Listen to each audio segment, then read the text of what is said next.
जी नमस्कार। अंतरा दी डोगरी पाठशाला च तुंदा सारें दा मता स्वागत है।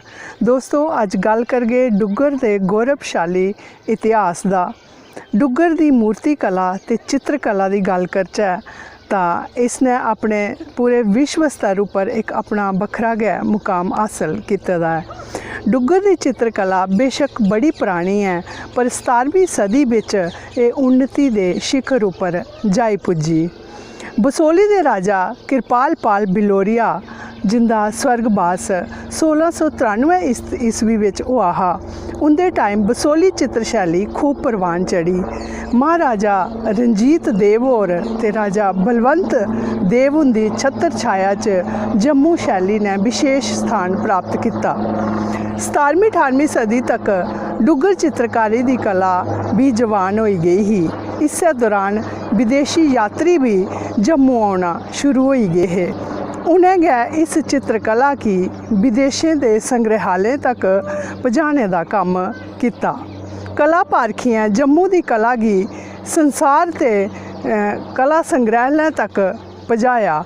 इंदे विच लघु चित्र भी कई शामिल है ते इहदे विच सिर्फ यात्री के नहीं ईस्ट इंडिया कंपनी भी और एक जड़े बड़े अंग्रेज ऑफिसर है अधिकारी है वो भी माध्यम बने साढ़े इधर की चित्रकला की यूरोप ते अमरीका के संग्रहालय तक पहुँचाने आस्ते।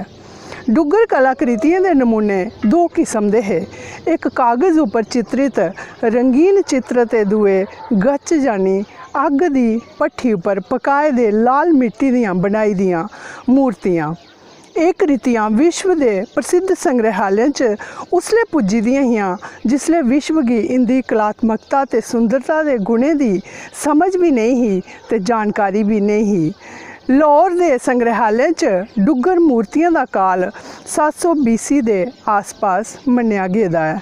नर मुंडे की मूर्तियां च जनानियें मर्दें दे नरमुंड बालकें दे ते साधु संतें दियां मूर्तियां भी शामिल हियां। लाहौर के म्यूजियम च डुग्गर कला दे कोई 70 नमूने न। इंदे बिच वो चित्र भी हैं जिहड़े फेमस चित्रकार नैन सुख ने सन 1748 च जसरोटा च बेहियै बनाए दे। इंदे अलावा 4 चित्र देवियों दे 2 दुर्गा दे रूप शारदा शामा ते भद्रकाली दे चित्र भी मौजूद हैं शामिल हैं। किस चित्र नायक नायिका दे भेद उपर आधारित हैं। यह हा साढ़े डुग्गर दी चित्रकला दा ते कलाकृतियों दा इतिहास जिहड़ा कि बड़ा गै गौरवशाली है और साढ़े डुग्गर दी आन बान शान है। अगले हफ्ते मैं कोई और जानकारी लेइयै हाजिर होगी। उसले तक मैं इजाज़त दिओ।